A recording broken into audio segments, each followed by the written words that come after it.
Oui, bien-aimés, soyez bénis. Alléluia. Alors, nous allons parler de l'autorité sur l'univers. Frères et sœurs, vous devez savoir que Jésus est le seul à avoir l'autorité sur l'univers. C'est vrai, bien-aimés frères et sœurs. Jésus, avant de partir dans Matthieu chapitre 28, oui, le verset 18, Jésus dit à ses apôtres, tout pouvoir m'a été donné et moi je vous le donne. Il dit dans le ciel et sur la terre, je vous le donne. Frères et sœurs, l'autorité a été donnée à Jésus tout simplement parce qu'il est le seul, frères et sœurs, à accomplir tout ce qu'il a eu à accomplir pour notre salut. Voilà pourquoi l'autorité lui a été donnée. Frères et sœurs, Jésus est celui qui a l'autorité sur l'univers. Oui, vous devez savoir, frères et sœurs, l'ascension et les sauts. Et les sauts et les conséquences, comme je l'ai dit tantôt, nécessaires de la résurrection. Ça veut dire que grâce à l'ascension, bien frères et sœurs, Jésus qui a été illuminé, Dieu l'a glorifié. La Bible dit dans Philippiens, il dit que c'est pour cela Dieu a élevé au-dessus de tout. Et Dieu a établi Jésus sur le trône. Et Dieu a déclaré que tout genou fléchit et toute langue confessera que Jésus est Seigneur. Et il a élevé au-dessus de toute autorité, toute domination, toute autorité.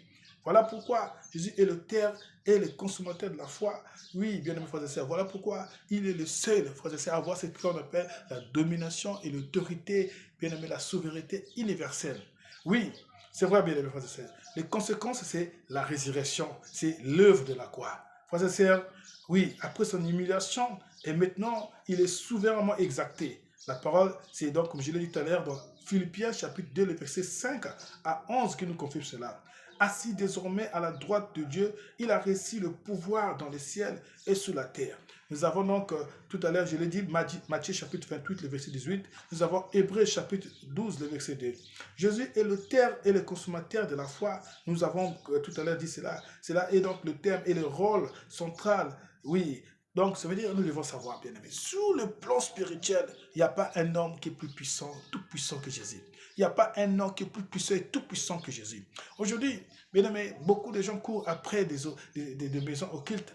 Bien aimé, beaucoup de gens courent après, frères et sœurs, des sciences occultes.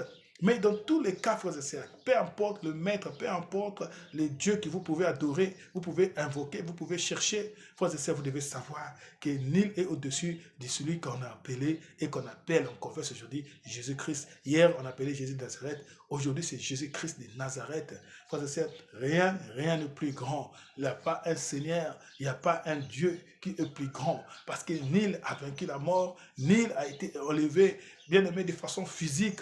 Personnellement, il est monté dans les ciels. Frères et sœurs, corporellement, il est monté dans les ciels. Frères et sœurs, sous les yeux